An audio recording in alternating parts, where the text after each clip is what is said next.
Universidad y Vida. Ciencia, Tecnología investigación y más aportaciones de la vida académica al Estado y al país. Universidad y Vida. Universidad y Vida.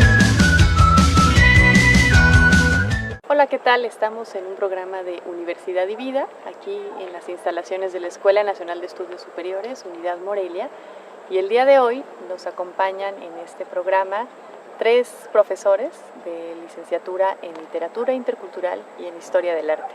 Aquí ahora a mi izquierda tengo a Berenice Granados. ¿Qué tal, Bere? Hola, Ana Claudia.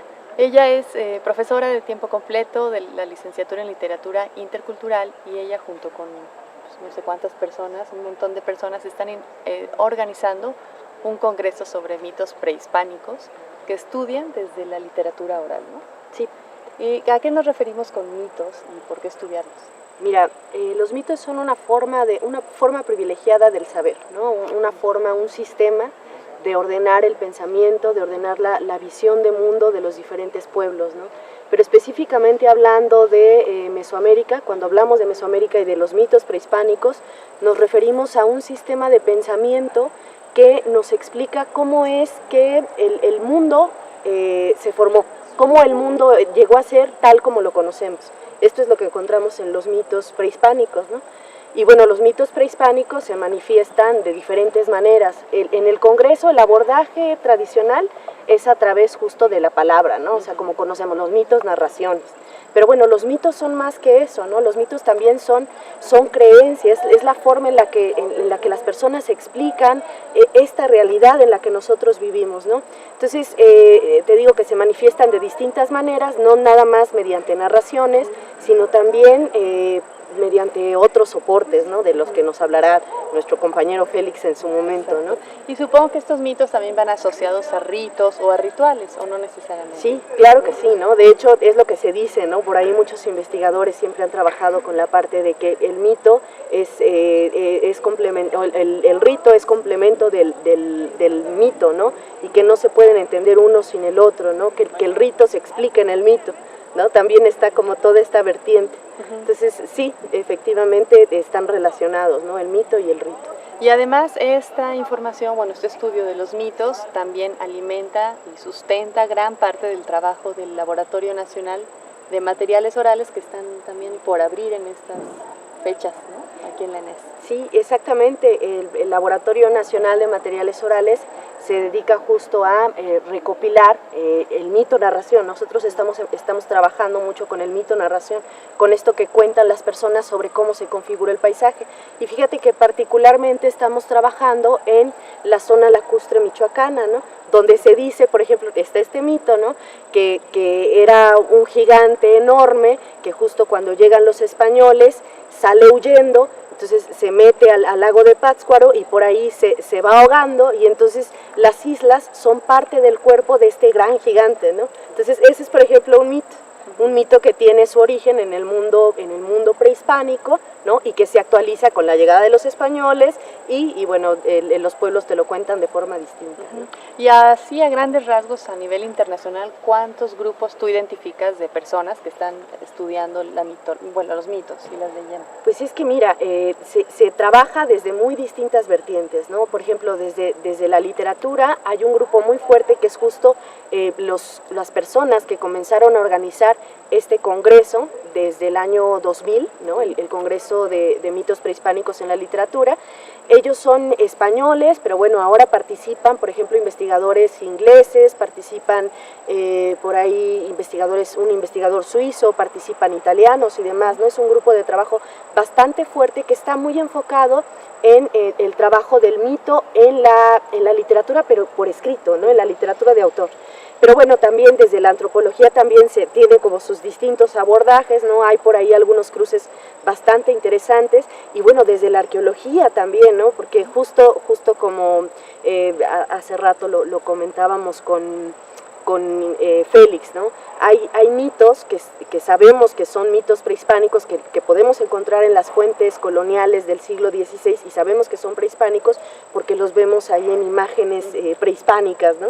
Entonces, bueno, sí, hay como muchísimos grupos trabajándolo desde muy distintas disciplinas. Y justo esa es nuestra propuesta, ¿no? Que ahora este congreso que estamos organizando lo lleve como a la multidisciplina, ¿no? Claro. En el sentido de mostrar los diferentes abordajes a partir de las distintas perspectivas teóricas de trabajo de la literatura, de la arqueología, de la antropología, de la historia y demás. Ahora tengo aquí a mi izquierda al doctor Santiago Cortés. Él es profesor de la licenciatura en literatura intercultural y también organiza un congreso internacional sobre mitos y forma parte de este grupo de investigación que está trabajando justo en la palabra y en cómo se transmiten los mitos a través de la oralidad. Así es, Ana Claudia, pues uno de los motivos que nos lleva a estudiar todo esto es porque nosotros tenemos una línea de investigación que tiene que ver con esto, ¿no? Con cómo a través de las palabras se configuran realidades, ¿no? Esto es básicamente lo que funciona en el sustrato de la mayor parte de los mitos, ¿no? Frecuentemente pensamos que la literatura es algo que sucede en un nivel estético, que no tiene mucho que ver con la transformación de nuestra realidad, y sin embargo eso, desde nuestra perspectiva de trabajo y desde varias de las perspectivas de los investigadores que vienen ahora, pues es una premisa indispensable, digamos, ¿no? Cuando nosotros hablamos de literatura oral, no estamos hablando simplemente de una expresión estética, ¿no? De una forma bonita de usar las palabras para generar expresiones estéticas, sino de lo que estamos hablando es de la conformación de la realidad en la que vivimos. A través de la palabra es que nosotros creamos la realidad en la que habitamos, ¿no? Tal vez eso es lo que nos define como especie más específicamente. Nuestras palabras tienen un poder cosmoplástico que nos ayuda a configurar la realidad. Por ejemplo, si tenemos una identidad es porque podemos contar una historia sobre nosotros. Si tenemos instituciones es porque podemos contar la historia de esas instituciones. Si tenemos una realidad configurada de determinada forma, un paisaje, etcétera, es porque podemos contar una historia sobre eso.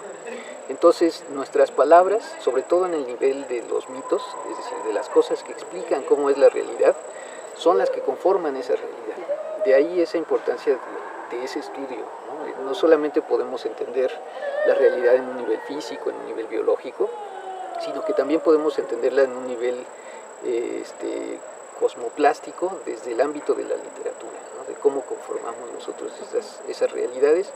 Y eso, bueno, sucede a partir de todas las historias, pero muy especialmente funciona en el nivel de los mitos. Claro. Entonces es realmente entender cómo vamos construyendo nuestra propia realidad a través de lo que se dice, de lo que hablamos, de lo que compartimos de manera oral. Exactamente, ¿no? Es entrar al nivel inicial de construcción de la realidad, o por lo menos el nivel en el que todos nosotros la entendemos, ¿no? A pesar de que sabemos que hay explicaciones científicas en muchos niveles para explicar por qué las plantas son de determinado color, por qué los animales tienen diferentes características, pues la mayor parte de las personas entendemos esa realidad más bien desde el punto de vista de las historias que se cuentan sobre eso. Muy bien. Bueno, ahora me acompaña Félix Lerma, él es coordinador de la licenciatura en Historia del Arte y también está involucrado en el estudio de los mitos. ¿Qué nos puedes contar sobre los mitos prehispánicos? Bueno, desde la perspectiva de Historia del Arte hay toda un área que es la del arte prehispánico, que como el nombre lo indica, bueno, es del siglo XVI hacia atrás, pero también del arte indígena en general, es decir, las manifestaciones plásticas, visuales de los grupos indígenas que, bueno, después del contacto del siglo XVI, pues hasta la fecha continúan recreando estos mitos. Bueno, solamente añadir que desde el punto de vista de la historia del arte, estos mitos que se sustentan en la oralidad también adquieren una imagen que tiene muchos soportes, desde los más antiguos que podemos ubicar en rocas, ¿no? En escultura en piedra, en estelas, en pintura rupestre, hasta algunos soportes mucho más sofisticados, de los cuales quedan muy pocos de la época prehispánica, como este facsimilar que traigo aquí, me permiten mostrar tantito, ¿no? Solo para ilustrar, que son estos llamados códices, ¿no? Documentos a manera de biombos, en donde hay un sinfín de imágenes que sin lugar a dudas no podríamos entender si no fuera porque a partir del siglo XVI una serie de cronistas, frailes, administradores coloniales, pues capturaron en textos estas creencias, estos sistemas de pensamiento que nos ayudan, por supuesto, a hacer el cruce para entender estas imágenes que ahora pues, nos resultan muy lejanas. De ahí que, bueno, pintura mural, incluso las mismas zonas arqueológicas también se estructuran a partir de creencias míticas. Este documento que muestro aquí, que no sabemos bien de dónde proviene, todo parece indicar que de la región fronteriza entre Puebla y Oaxaca, el Códice Laúd, que es un códice, digamos, adivinatorio, que servía para que los especialistas rituales pues predijeran una serie de cosas relacionadas con la vida y con la muerte.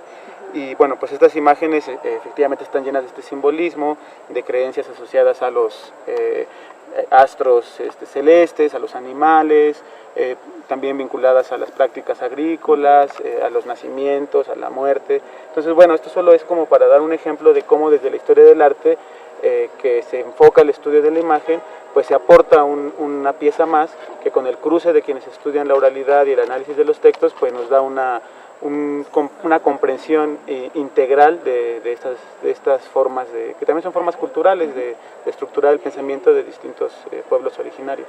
Pues yo creo que este congreso es un buen ejemplo de cómo dos áreas de las humanidades se conjugan, trabajan de manera integral para entender los mitos, ¿no?, que son tan importantes. Por último, si nos quieres decir o dar una invitación a asistir al congreso. Por supuesto, el congreso tomará lugar del 4 al 7 de noviembre, del 4 al 6 serán las instalaciones de la ENES Morelia, que está en el campus de la UNAM Morelia, y el último día, el día 7 de noviembre, será en el Centro Cultural también de la UNAM, pero que se encuentra cerca de las Tarascas.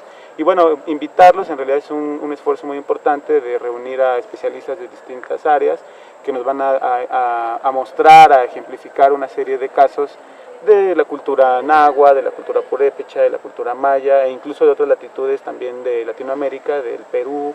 En verdad están todos cordialmente invitados y bueno, seguro que no se van a decepcionar, por el contrario, van a irse muy animados a entender un poco más de esto, que efectivamente es algo más que oralidad abstracta y al contrario está totalmente permeando la cultura de los pueblos de nuestro país. Bueno, pues muchísimas gracias, Félix, y gracias. Nos escuchamos, vemos, hasta la próxima. Universidad Vivida. Ciencia, Tecnología investigación. y más aportaciones de la vida académica al Estado y al país. Universidad y Vida. Universidad y vida.